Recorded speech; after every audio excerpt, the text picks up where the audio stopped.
അനിൽകുമാർ, പാലക്കാട്ട് BJP പരാജയപ്പെട്ടു എന്നതിൽ CPM-ന് ആശ്വാസമാണോ നിരാശയാണോ? അവൻ കലക്കാൻ പോണ കലക്ക് കണ്ടോ? ചിരിക്കരുതേ. ലോക്സഭാ തെരഞ്ഞെടുപ്പിൽ BJP-ക്ക് കേവല ഭൂരിപക്ഷം കിട്ടിയില്ല എന്നതിൽ അഭിമാനവും ആവേശവുമാണ് ഞങ്ങൾക്കുള്ളത്. അതിന് ഈ 10 കൊല്ലക്കാലവും അവിശ്രമമായി യുദ്ധം ചെയ്തൊരു പാർട്ടിയുടെ പേരാണ് CPIM.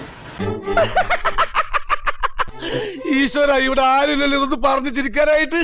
ഞങ്ങൾക്കതിൻ്റെ ഗുണഗണങ്ങൾ ഉണ്ടാക്കാൻ കഴിഞ്ഞിട്ടില്ലെങ്കിലും കർഷക സമരമടക്കം ഒരു വിട്ടുവീഴ്ചയുമില്ലാതെ നമ്മുടെ രാജ്യത്ത് BJP-യുടെ എല്ലാ അജണ്ടകളെയും അന്നും ഇന്നും എന്നും എതിർക്കുന്നൊരു പ്രസ്ഥാനമാണ്.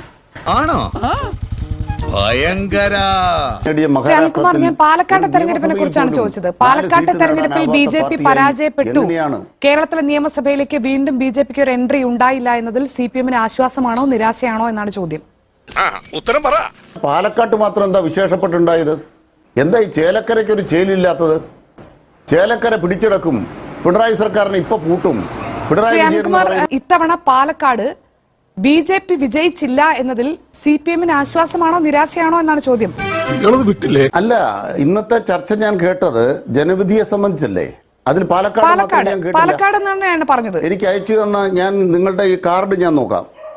ഇല്ല, പാലക്കാടെന്ന് പാലക്കാടിനെ കുറിച്ചാണ് ചോദ്യം. വിശ്വസിക്കൂ ദയവായി. പാലക്കാടിനെ കുറിച്ച് മാത്രം ചർച്ച ചെയ്യാൻ എന്തെങ്കിലും ബുദ്ധിമുട്ടുണ്ടോ? അല്ല, ഞാനതിങ്ങനെ പറയും. എല്ലാരും പറയും പോലെ വായ കൊണ്ട് പറഞ്ഞാൽ മതി. ഇവിടെ നിങ്ങൾ എനിക്ക് അയച്ചു തന്ന കാർഡ് എന്ന് പറയുന്നത് ജനവിധി അവഹേളിക്കുന്ന ആര്? ജനവിധി അവഹേളിക്കുന്ന ആരെന്ന് പറഞ്ഞാൽ ജനവിധി അവഹേളിക്കുന്ന പ്രതിപക്ഷമാണ്. ചേലക്കരയിലെ മനുഷ്യന്മാരല്ല, ഇടതുപക്ഷത്തിന് വോട്ട് ചെയ്യുന്നവർ മനുഷ്യന്മാരല്ല, അവർ കേരളീയരല്ല, അഭിമാനമില്ലാത്തവരല്ല, അവരെല്ലാം വല്ലാത്ത പരിഗണിക്കപ്പെടേണ്ടാത്തവരാണ് എന്ന ധാരണ ഞങ്ങൾക്കില്ല. ചോദ്യം പാലക്കാടിനെ കുറിച്ചാണ്. ഇനി വേണമെങ്കിൽ ചേലക്കരയെ കുറിച്ച് നമുക്ക് പിന്നീട് ചർച്ച ചെയ്യാം. ഇപ്പോൾ ചോദ്യം പാലക്കാടിനെ കുറിച്ചാണ്. പാലക്കാടിനെ കുറിച്ച് പറയൂ. പാലക്കാട്ടെ BJP-യുടെ പരാജയത്തിൽ CPM-ന് ആശ്വാസമാണോ നിരാശയാണോ? നീ സൂക്ഷിക്കണം, ഇവൾ ഒരുമ്പെട്ടിറങ്ങിയിരിക്കുക. എനിക്ക് അയച്ചു തന്ന നിങ്ങളുടെ കാർഡ് ഷാനിയുടെ പടം തന്നെയാണ്. നിങ്ങൾ നോക്കൂ, ജനവിധി അവഹേളിക്കുന്ന ആര്? ജനവിധി അവഹേളിക്കുന്ന ആരെന്ന് നിങ്ങൾ തലക്കെട്ട് കൊടുത്താൽ ഞാൻ ഒന്നാമതായി പറയുന്നത് അവഹേളിക്കുന്നത് ഇവിടുത്തെ പ്രതിപക്ഷമാണ്. എന്നിട്ട് ചേലക്കരയിൽ കേരളത്തിലെ സതീശനും പ്രതിപക്ഷത്തിനും ഈ മുഖ്യമന്ത്രിക്കെതിരെയും LDF-നെതിരെയും നടത്തിയ കള്ളപ്പടം നടത്തി എല്ലാവർക്കും ചെവിയുടെ കുറ്റിക്ക് അടി കിട്ടി. അതൊന്നാമതായിരിക്കുക. അതുകൊണ്ട് ജനവിധി അവഹേളിക്കുന്നത് കേരളത്തിലെ ചേലക്കര തെരഞ്ഞെടുപ്പിന്റെ യഥാർത്ഥ ഫലം എന്തെന്ന് മനസ്സിലാക്കാത്ത, അല്ലെങ്കിൽ ഇത് മനസ്സിലാക്കാൻ സമ്മതിക്കാത്ത പ്രതിപക്ഷവും മാധ്യമങ്ങളുമാണ്. രാമദാസ മോനെ, നീ പറയുന്നത് നീ എത്ര പുളു വേണമെങ്കിലും അടിച്ചോ, പക്ഷെ കേൾക്കുന്നവർ കൂടി ദഹിക്കണം. ഷാനി അത് വീണ്ടും ആ ചോദ്യം ചോദിക്കുന്നത് എന്തിനാണ്? ആളുകളെ തെറ്റിദ്ധരിപ്പിക്കാനല്ലേ? പാലക്കാടുമായി ബന്ധപ്പെട്ട ഈ ചോദ്യം ചോദിക്കേണ്ട എന്നോടല്ല, BD സതീശനോടാണ്. എന്താ ഞങ്ങളുടെ കേസ്? അവിടെ BJP 3-ാം സ്ഥാനത്തേക്ക് പോകുമ്പോൾ BJP 3-ാം സ്ഥാനത്തേക്ക് പോകാതിരിക്കാൻ വേണ്ടി ആ BJP അവിടെ രംഗത്ത് 2-ാം സ്ഥാനത്ത് നിർത്തി ന്യൂനപക്ഷങ്ങൾ ഇടതുപക്ഷത്തിന് വോട്ട് ചെയ്താൽ അപകടമാണ് എന്ന ഒരു ഭീതി പരത്തി ആ തെരഞ്ഞെടുപ്പിനെ കളങ്കിതമാക്കിയതിന്റെ 1-ാം സ്ഥാനത്ത് നിൽക്കുന്നത് BD സതീശനാണ്. UDF തുടർച്ചയായിട്ട് ജയിച്ചുകൊണ്ടിരിക്കുന്ന ഒരു മണ്ഡല പുനഃസംഘടനയ്ക്ക് ശേഷം ഇതുവരെ ഞങ്ങൾ ജയിച്ചിട്ടില്ലാത്തൊരു മണ്ഡലം, അവിടെ ഞങ്ങൾ മുന്നോട്ട് വന്നിരിക്കും. ഇപ്പോൾ 3 തെരഞ്ഞെടുപ്പായി രണ്ടാമത് പോലും വന്നിട്ടില്ലാത്ത മണ്ഡലത്തിൽ ജനവിധി എന്താകണമായിരുന്നു എന്നാണ് ശ്രീ അനിൽകുമാർ കരുതുന്നത്? ഇടതുപക്ഷ ജനാധിപത്യത്തിലേക്ക് അവകാശപ്പെട്ടതാണ് ജയം. ചേലക്കരയിലെ ജനങ്ങൾക്ക് LDF-നെ ജയിപ്പിക്കാമെങ്കിൽ ഏത് വകയിൽ നിങ്ങൾക്ക് അവകാശപ്പെട്ടതാണ്? ഒന്നാമത്തെ കാര്യം പറയാം, അന്തസ്സായി പ്രവർത്തിക്കുന്ന ഗവൺമെന്റാണ് കേരളത്തിലുള്ളത്. ഒരു ആരോപണമെങ്കിലും നിങ്ങൾ കേട്ടോ? ഞങ്ങളുടെ സർക്കാരിന്റെ ഭരണ നടപടികളിലെ കുറവിനെ കുറിച്ച് ഒരു ആക്ഷേപമെങ്കിലും പ്രതിപക്ഷം പറഞ്ഞോ? ശ്രീ അനിൽകുമാർ, നമ്മൾ കേട്ടു, നിങ്ങൾ കേട്ടോന്നറിയില്ല. തെരഞ്ഞെടുപ്പ് പ്രചാരണ രംഗത്ത് ഇറങ്ങിയവർ എല്ലാ വിഷയവും കേട്ടു. അപ്പോൾ ഇടതുമുന്നണിയായിരുന്നു പാലക്കാട് ജയിക്കുന്നതെങ്കിൽ ഇത് ജനാധിപത്യത്തിന്റെ വിജയമായിരുന്നു. ഐക്യ ജനാധിപത്യ മുന്നണി ജയിച്ചത് കൊണ്ട് വർഗീയതയുടെ വിജയമായതാണോ? ഇവൻ ശരിയല്ല. ഞാൻ ഒറ്റ കാര്യം പറയുന്നുള്ളൂ. ബഹുമാനപ്പെട്ട ഷാനി തന്നെ കേരളത്തിന് പരിചയപ്പെടുത്തിയ SDPIക്ക് ആവർത്തിച്ച് പറയാതെ ആരെങ്കിലും പരിചയപ്പെടുത്തി കൊടുത്തു എന്ന് അവരുടെ നേരെ ഇതൊരു വലിയ ക്രെഡിറ്റ് ആയി കൊടുക്കേണ്ട കാര്യമൊന്നുമില്ല. അത്രയും നല്ല ബുദ്ധിയും ബോധമുള്ള ആൾക്കാരാണെന്ന് നന്നായി തെളിയിച്ച ജനതയാണ് കേരളത്തിൻ്റെത്. അല്ല, കേരള ജനതയെക്കുറിച്ച് ഞങ്ങൾക്ക് നല്ല അഭിമാനം ഉള്ളതുകൊണ്ടല്ലേ തുടർ ഭരണം കിട്ടിയത്. 2026 ഞങ്ങൾ ഇനിയും തുടർ ഭരണത്തിലേക്ക് പോകാൻ പോണത്. മോനെ സോറി, ഒരു ഗ്യാപ്പ് കണ്ടപ്പോ ഗോൾഡിക്കാൻ നോക്കിയതാ. ഞാൻ പറയുന്ന ചോദ്യം, SDPI തള്ളിപ്പറയാതെ, ജമാഅത്തെ ഇസ്ലാമിയെ തള്ളിപ്പറയാതെ ഒരു തെരഞ്ഞെടുപ്പ് നടന്നു എന്ന് മാത്രമല്ല, അവരുടെ സഹായത്തോടെ BJP തോപ്പിച്ചു എന്ന് പറഞ്ഞാൽ ആ വിജയം കളങ്കപ്പെട്ടു. ആ കളങ്കിതമായ വിജയമാണ് UDF അവിടെ ഇപ്പൊ അവകാശപ്പെടാൻ കഴിയുക. അതുകൊണ്ടാണ് ആദ്യം ജാതിയായിട്ട് ഇറങ്ങിയത്. ഒരുമാതിരി ചൊറിഞ്ഞു വരുന്നുണ്ട് നിന്റെ വർത്താനം കേട്ട. താങ്കൾ ഉന്നയിച്ച ചോദ്യങ്ങൾക്ക് ശ്രീ രാജു പി നായരും കൂടി മറുപടി പറയട്ടെ. ശ്രീ രാജു പി നായർ, ജനവിധി അവഹേളിക്കുന്നത് ആരാണ് പാലക്കാട്? പിന്നെ തുടങ്ങിയേക്കാം. ചേലക്കരയിലെ എന്റെ പ്രിയങ്കരായ മുസ്ലിം സഹോദരങ്ങൾക്ക് ഞാൻ അവരുടെ ആശ്വാസത്തിൽ പങ്കുചേരുകയാണ്.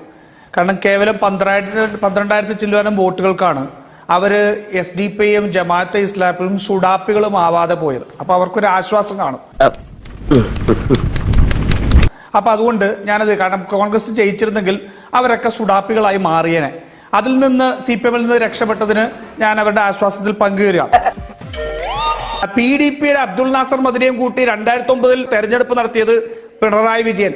PDP ഈ തെരഞ്ഞെടുപ്പിൽ പോലും ഞങ്ങളുടെ പിന്തുണ LDFനാണെന്ന് പറഞ്ഞതും ആ പിന്തുണ സ്വീകരിച്ചതും പിണറായി വിജയൻ. RSSന്റെ വോട്ടുകൾ ഞങ്ങൾ എക്കാലവും വേണ്ടിട്ടില്ല, വേണ്ട എന്ന് പറഞ്ഞിട്ടില്ല എന്ന് പറഞ്ഞത് പിണറായി വിജയൻ. ഇത് വടി കൊടുത്ത് അടി വാങ്ങുന്ന പരിപാടിയാണല്ലോ ബാബു. അപ്പോ ഈ PDPയെയും SDPയെയും RSSനെയും കാസയെയും എല്ലാം കൂട്ടിച്ചേർത്ത് ഇങ്ങനെ ഓന്തിന്റെ നിറം മാറുന്ന രീതിയിൽ, ഓന്തുവേലായതിനെ പോലെ ഓന്തിന്റെ നിറം മാറുന്ന രീതിയിൽ ഇത് നടക്കുന്ന വർഗീയവാദിയുടെ പേരാണ് പിണറായി വിജയൻ. കാര്യം സത്യമാണെങ്കിലും എനിക്ക് അംഗീകരിച്ചു കൊടുക്കാൻ പറ്റുമോ? ശ്രീ അനിൽകുമാർ, പാലക്കാട് രണ്ടാമതെത്തിയ, അതായത് പരാജയം നേരിട്ട് രുചിച്ച BJPക്ക് ഇല്ലാത്ത വർഗീയത ആരോപണം CPMനുണ്ടായത് എങ്ങനെയാണ്? ഇതെല്ലാം ഞങ്ങൾ മുമ്പ് തന്നെ പറഞ്ഞ മഴവിൽ സഖ്യമാണ്. കേരളത്തിലെ ഇടതുപക്ഷത്തെ പരാജയപ്പെടുത്താനുള്ള മഴവിൽ സഖ്യമാണ്. അത്രയും വേണം, കുറച്ച് കടുപ്പത്തിരിക്കും. ഞങ്ങൾക്ക് പണ്ടേതെങ്കിലും ഒരു തെരഞ്ഞെടുപ്പിൽ ഇവരാരെങ്കിലും പിന്തുണ നൽകിയിട്ടുണ്ടോ എന്നാണ് ഇപ്പോഴത്തെ ചോദ്യം. ഞാൻ ആ ചോദ്യത്തിന് നൽകുന്ന ഉത്തരം ഇതാണ്. ഈ മോദി സർക്കാർ അധികാരത്തിൽ വന്ന ശേഷമുള്ള സംഭവങ്ങൾ നോക്കൂ. ശ്രീ അനിൽകുമാർ, എനിക്ക് തോന്നുന്നത് താങ്കൾ കുറച്ചുകൂടി സത്യസന്ധതയോടുകൂടി താങ്കൾ സംസാരിച്ചു. അങ്ങനെയൊക്കെ വഴിയില്ലോ. ഇന്ന് പ്രതികരിച്ച പല CPM നേതാക്കളും പറഞ്ഞത് ജമാഅത്തെ ഇസ്ലാമിയുമായി ഒരു കാലത്തും ഒരു ബന്ധം ഉണ്ടായിട്ടില്ല എന്നാണ്. താങ്കൾ അതിനെ മോദിയുടെ കാലത്തിന് ശേഷം ബന്ധമുണ്ടോ എന്ന് ചോദിച്ചു. എന്ന് വെച്ചാൽ നേരത്തെ CPM ഉണ്ടാക്കിയ ബന്ധങ്ങളെ നിഷേധിക്കാനോ അത് അങ്ങനെ അല്ലായിരുന്നു എന്നോ പറയാൻ താങ്കൾ ഉദ്ദേശിക്കുന്നില്ല. ഉണ്ടായിരുന്നു എന്നത് അംഗീകരിക്കുന്നു.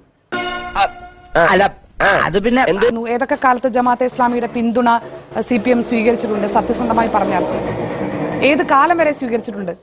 ഇങ്ങനെ പോയാൽ സംഗതി കുഴയും. അവിടെയാണ് ഞങ്ങളുടെ വ്യക്തമായ നിലപാട് പറയുന്നത്. ഒന്ന്, 1996 ദേശാഭിമാനിയുടെ ഒരു ലേഖനം വന്നു, മുഖപ്രസംഗം തന്നെ. ജമാഅത്തെ ഇസ്ലാമി ആ സന്ദർഭത്തിൽ പരസ്യമായൊരു നിലപാട് പ്രഖ്യാപിച്ചു. ആ നിലപാട് എന്താണെന്ന് വെച്ചാൽ, ബാബറി മസ്ജിദ് തകർക്കുന്നതിന് നേതൃത്വം കൊടുത്ത RSS, BJP, അതിന് കൂട്ടുനിന്ന കോൺഗ്രസ്, ഇവരെ പരാജയപ്പെടുത്തണം. അതിന്റെ ഭാഗമായി കേരളത്തിലെ ഇടതുപക്ഷത്തിന് ഞങ്ങൾ പിന്തുണ കൊടുക്കുന്നുവെന്ന് ഒരു പ്രഖ്യാപനം വന്ന സന്ദർഭത്തിൽ CPMന്റെ മുഖപത്രമായ ദേശാഭിമാനി എന്താ പറഞ്ഞത്? എന്താന്ന് വെച്ചാ ഒന്ന് പറഞ്ഞു തുലക്കടോ. ഏതൊരു കാര്യത്തെയും തങ്ങളുടെ മതപരമായ കാഴ്ചപ്പാടിലൂടെ മാത്രം കരുതുന്ന ഒരു ജമാഅത്തെ ഇസ്ലാമി ഇത്തരമൊരു സന്ദർഭത്തിൽ ഒരു നിലപാട് സ്വീകരിച്ചിട്ടുണ്ട്. ഞങ്ങൾ അതിന് പരസ്യമായവരുടെ നിലപാടിന് പരസ്യമായ പ്രതികരണം കൊടുത്തു. യാതൊരു ധാരണയുമില്ല. അല്ല, പിന്തുണ സ്വീകരിച്ചു. നിങ്ങൾ എഡിറ്റോറിയൽ എഴുതി, ദേശാഭിമാനി എഡിറ്റോറിയൽ എഴുതി ഈ ജമാഅത്തെ ഇസ്ലാമി സ്വീകരിച്ച നിലപാടിനെ പ്രകീർത്തിക്കുകയും ചെയ്തു. ഏത് കാലം വരെയാണ് നിങ്ങൾ ജമാഅത്തെ ഇസ്ലാമിയുടെ പിന്തുണ സ്വീകരിച്ചത്? ഞങ്ങൾ പിന്തുണ സ്വീകരിക്കുകയല്ല, അത് അങ്ങനെ തെറ്റായി വ്യാഖ്യാനിക്കരുത്. പച്ചവെള്ളം ചവച്ചു കുടിക്കണ പഞ്ചപാവം അങ്ങോട്ട് ഇറങ്ങിയില്ലടേ. ഒരു പ്രത്യേക രാഷ്ട്രീയ സന്ദർഭത്തിൽ അവരൊരു നിലപാട് പ്രഖ്യാപിക്കുന്നു. ആ നിലപാടിനോട് രാഷ്ട്രീയ പാർട്ടി എന്ന നിലയ്ക്ക് ഞങ്ങളുടെ പ്രതികരണം ഞങ്ങൾ പറയുന്നു. ആ പ്രതികരണത്തിനകത്ത് രാഷ്ട്രീയമായൊരു സംവാദം അവിടെ ഉണ്ട്. ഒന്ന് കേൾക്കണം. ശ്രീ പാലോളി മുഹമ്മദ് കുട്ടി, CPMന്റെ മുതിർന്ന നേതാവ്, മനോരമ ന്യൂസിന് നൽകിയ പ്രത്യേക അഭിമുഖത്തിൽ പറഞ്ഞ എന്താണെന്ന് നമുക്കൊന്ന് കേൾക്കാം. ഇപ്പൊ വേണ്ട കണ്ടാത്തോണ്ട ഈ തിരഞ്ഞെടുപ്പിൽ അവർ പിന്തുണയ്ക്കുന്നു എന്നവർ പറയുന്നു. അങ്ങനെയാണെങ്കിൽ എന്ത് നിലപാടിന്റെ പേരിലാണ് CPM ആ പിന്തുണ സ്വീകരിക്കുന്നത്? തീർച്ചയായിട്ടും ഈ രാജ്യത്തെ ഏതെങ്കിലും ഒരു വോട്ടർ, ഏതെങ്കിലും ഒരു പാർട്ടി, ഏതെങ്കിലും ഒരു പ്രസ്ഥാനം ഇടതുപക്ഷമാണ് ശരി എന്ന് വിശ്വസിച്ച് അവർക്ക് വോട്ട് നൽകണം എന്ന് തീരുമാനിച്ചാൽ പാടില്ല എന്ന് പറയുന്ന വിഡിത്തരം ഞങ്ങൾക്കില്ല. എന്താ ഉറക്കം വരുന്നു. ശ്രീ അനിൽകുമാർ, ഇപ്പോൾ കേട്ടത് 2011 ശ്രീ പാലളി മുഹമ്മദ് കുട്ടി മനോരമ ന്യൂസിനോട് പറഞ്ഞതാണ്. 1996 തുടങ്ങിയ ഈ അവരുടെ പിന്തുണ സ്വീകരിച്ചിട്ടുണ്ട് എന്ന് താങ്കളും നേരത്തെ പറഞ്ഞു. 96 സ്വീകരിച്ചു, 2006 പിണറായി വിജയൻ പറഞ്ഞത് നമ്മളിപ്പോൾ നേരെ കേട്ടു.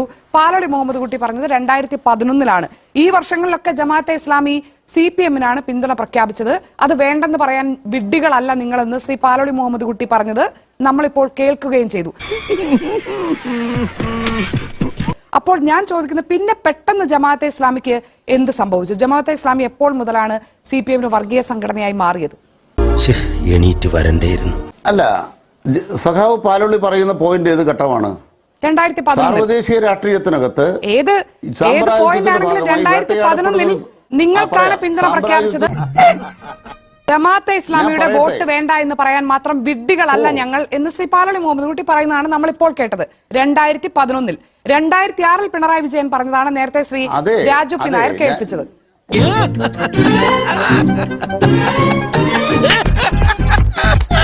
2014 നരേന്ദ്രമോദി അധികാരത്തിൽ വന്ന ശേഷം ന്യൂനപക്ഷങ്ങൾക്കെതിരായ വേട്ട തീവ്രതരമാക്കുകയും അതിനെതിരായ പ്രതിരോധം സ്വത്ത് രാഷ്ട്രീയത്തിന്റെ അടിസ്ഥാനത്തിൽ ഒരു ന്യൂനപക്ഷ മതത്തിന്റെ അടിസ്ഥാനത്തിൽ മാത്രം ഉണ്ടാകുന്നത് സംഘപരിവാരത്തെ സഹായിക്കുന്നുവെന്നാണ് ഞങ്ങൾ വിലയിരുത്തിയത്.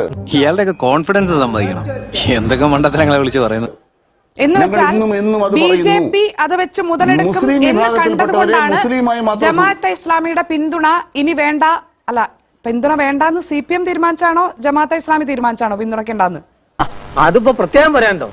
അല്ല, ജമാഅത്തെ ഇസ്ലാമി CPM-ന് പിന്തുണ തരാമെന്ന് പറയുകയോ ഞങ്ങൾ വേണമെന്നും വേണ്ടെന്ന് പറയുകയോ അല്ല ഉണ്ടായത്. ജമാഅത്തെ ഇസ്ലാമി ഒരു തെരഞ്ഞെടുപ്പിൽ രാഷ്ട്രീയ നിലപാട് അവർ പ്രഖ്യാപിക്കുന്നു. ആ പ്രഖ്യാപിക്കുന്ന ഏതെങ്കിലും ഘട്ടത്തിൽ ഇടതുപക്ഷമാണ് ശരിയെന്ന് പറഞ്ഞാൽ ഞങ്ങൾ നിരാകരിച്ചില്ല. ഇത്രയുമാണ് അതിലുണ്ടായിട്ടുള്ളത്. അസംബന്ധമായതുകൊണ്ട് അതായത് ജമാഅത്തെ ഇസ്ലാമി BJP ഇതുപോലെ രാജ്യത്താകെ കൈയടക്കുന്നതിന് മുൻപ് പിന്തുണ പ്രഖ്യാപിച്ചപ്പോഴൊന്നും നിരാകരിച്ചില്ല എന്ന് താങ്കൾ വ്യക്തമായി പറഞ്ഞു. ഇപ്പോൾ ജമാഅത്തെ ഇസ്ലാമി പിന്തുണച്ചാൽ നിരാകരിക്കുമോ? പാലക്കാട്ടെ പ്രധാനപ്പെട്ട കാര്യം SDPI ജമാഅത്തെ ഇസ്ലാമി ഉണ്ട്. വെറുതെ കിടന്ന് ഉരുളാദാശനെ നമ്മൾ ഈ ചർച്ചയിലെല്ലാം ജമാഅത്തെ ഇസ്ലാമി ഇപ്പോൾ പിന്തുണ പ്രഖ്യാപിച്ചാൽ CPM നിരാകരിക്കുമോ? ഇറങ്ങി ഓടാന്ന് വെച്ച വഴിയും പരിചയമില്ല. ഒരിക്കലും ഇതിനു മുൻപ് ഒരിക്കലും ജമാഅത്തെ ഇസ്ലാമി സ്വന്തം നിലയിൽ പിന്തുണ പ്രഖ്യാപിച്ചപ്പോൾ നിരാകരിച്ചില്ല എന്ന് താങ്കൾ പറഞ്ഞു.